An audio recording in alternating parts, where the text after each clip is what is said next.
Hi, Janet, JDK Counseling. I hope you're all doing well. I want to talk to you today about saying no. And the word no can be a very hard thing for many of us to say. And there's little quip, a little saying, sometimes you see it in a meme that says no is a complete sentence. And there's a lot of truth to that. But it is hard to say no, especially for people who are caregivers, people who are sort of natural empaths. Um, and right now, with all the demands placed on us, parents who are trying to work from home and care for kids or care for elder parents or healthcare workers in whether it's a hospital or skilled care, pharmacy, any place.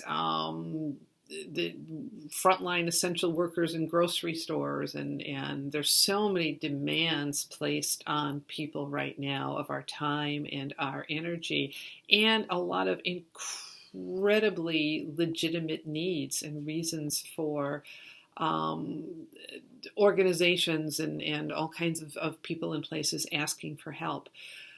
But there's only so much that any one human being can do, and it can be really hard to say no when we see needs are great or when we're just so depleted from energy that it feels like one more request is going to put us over the edge.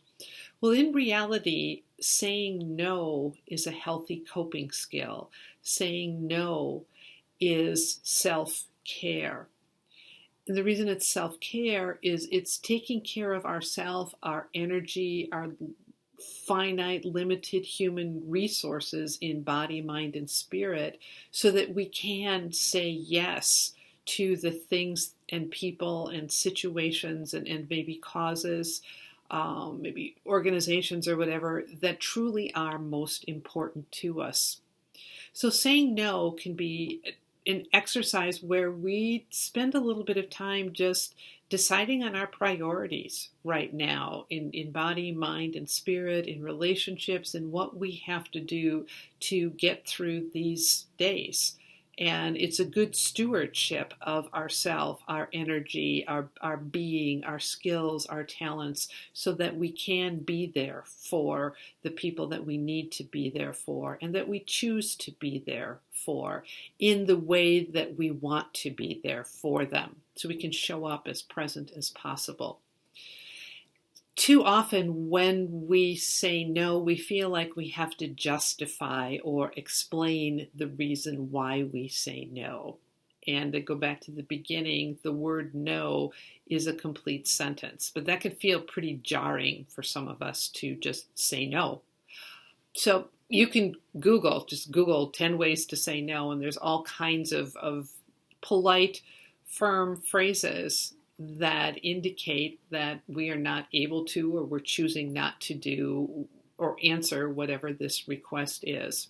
But I want to give you an idea of what some of them are now. And the trick is to say the sentence or make the statement and then end it without explanation. And that might take a little bit of practice.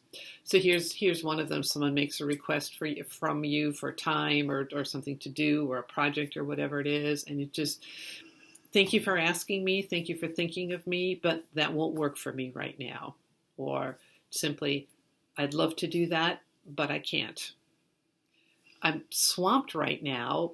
Circle back to me in a week or a month or whatever the time frame is for you where you think maybe you might be able to help. Or just simply, what, my bandwidth is really low right now and I'm not going to be able to make it work. Or apologies, I just can't do it right now. And like I said, the trick is to say any one of those statements and not go into explanation as to why you can't. And people might keep asking, and it's okay to say the same statement over again. Make a request. Thanks for asking, but that won't work for me right now. But usually you volunteer for this, and usually I know, thanks for asking, but right now that won't work for me. Well, maybe you could just do this little, yeah, I know, thanks for asking, that won't work for me right now. And after a few repeats, people are going to get the idea that you're not able to do this. And but it takes a little practice. So use one of these, or like I said, Google 10 ways to say no, and come up with some words that will work for you, and practice saying no. It is self-care. It's caring for those people that are most important to you so that you have good energy to take care of them. If you need a little help or some tips or some coaching with this, you can give me a shout at jan@therapysecure.com. Pass this on to anybody who might find it helpful, and take care. I'll talk with you next week.